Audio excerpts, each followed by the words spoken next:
আজকে আপনারা শুনবেন ভয়ঙ্কর সেই কালো ছায়ার গল্প। চলুন তাহলে তাড়াতাড়ি শুরু করি। একটি গ্রামের পাশ দিয়ে বয়ে যাওয়া নদী ছিল বেশ শান্ত। নদীর ধারে প্রতিদিনই গ্রামবাসীরা কাজকর্ম করত, নৌকা চালাতো, মাছও ধরত। দিনের বেলায় নদী ছিল যেন এক আনন্দময় জায়গা, কিন্তু রাতের বেলা সব বদলে যেত। গ্রামের বয়স্করা বলতো, নদী দিনে যেমন সুন্দর, রাতে তেমনই ভয়ঙ্কর।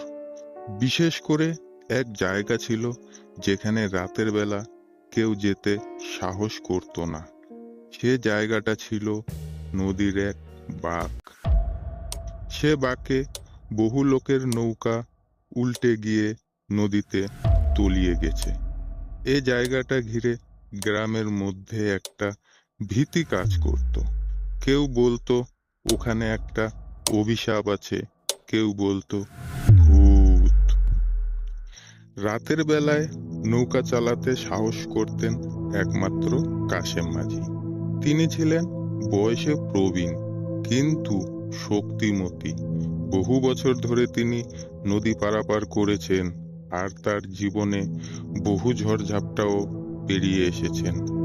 কাশেম মাঝি কোনো অভিশাপ বা ভূতের গল্পে বিশ্বাস করতেন না। তিনি বলতেন, নদী আমাদের বাঁচায়, আর আমাদের এ নদীকে ভয় পাওয়া উচিত নয়। একদিন সন্ধ্যায় কাশেম মাঝির কাছে এক যাত্রী এসে বলল, মাঝি ভাই, আমায় ওপারের গ্রামে নিয়ে যাবেন, জরুরি দরকার আছে। কাশেম মাঝি একটু দ্বিধায় পড়ে গেলেন। সন্ধ্যা ঘনিয়ে আসছে, আর নদীর ওই বাঁক দিয়ে যাওয়া মানে বিপদকে ডেকে আনা। কিন্তু যাত্রীটি খুব অনুরোধ করল, আর কাশেম মাঝি তার জীবনযাত্রার উপর নির্ভর করেই তো এই কাজ করেন। শেষমেশে তিনি রাজি হলেন। নৌকায় উঠে কাশেম মাঝি ধীরে ধীরে বৈঠা চালাতে লাগলেন। সন্ধ্যার আকাশে তখন মৃদু আলো, কিন্তু ক্রমশ অন্ধকারও বাড়তে লাগলো। নদীর পানি ছিল শান্ত, আর নৌকাও নির্ভয়ে এগোচ্ছিল। যাত্রীটি চুপ করে বসেছিল, তার মুখে একটা অস্বস্তির ছায়া দেখা যাচ্ছিল। কাশেম মাঝি বুঝতে পারলেন সে ওই বাঁক নিয়েই চিন্তিত। নৌকা ধীরে ধীরে সেই বাঁক দিয়ে এগোতে লাগলো। অন্ধকারে নদীর পানি যেন আরো কালো হয়ে উঠেছিল। নৌকা যতই বাঁকের কাছে পৌঁছলো, ততই মনে হলো বাতাস যেন একটু একটু ঠান্ডা হয়ে আসছে। হঠাৎ কাশেম মাঝির চোখে কিছু একটা পড়ল। নদীর মাঝখানে একটা কালো ছায়া দাঁড়িয়ে আছে।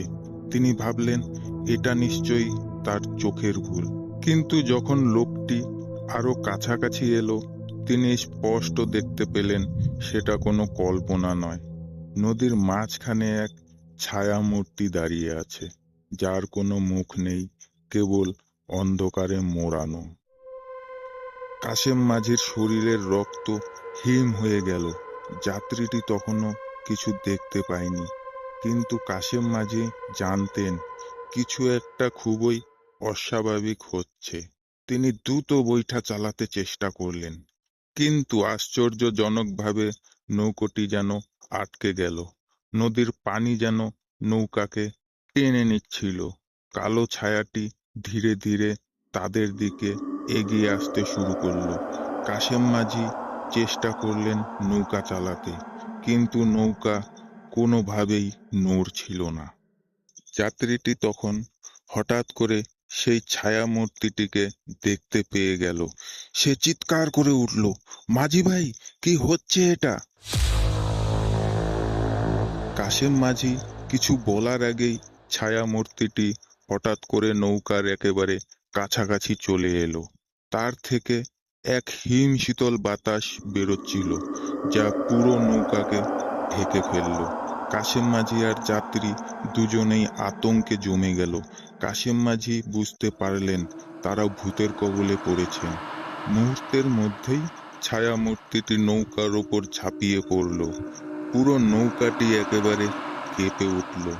কাশেম মাঝি তার জীবনের সব শক্তি দিয়ে বৈঠা চালাতে লাগলেন, কিন্তু কিছুতেই নৌকা সরে না। যাত্রীটি ভয়ে কাঁপতে লাগলো। কাশেম মাঝি তখন মনে মনে আল্লাহর নাম নিতে শুরু করলো। হঠাৎ করে ছায়ামূর্তিটি বিকট একটা চিৎকার দিয়ে নদীর পানিতে মিলিয়ে গেল। কাশেম মাঝি আর যাত্রী তখন কাঁপতে কাঁপতে নৌকা চালিয়ে পাড়ে এসে পৌঁছলেন।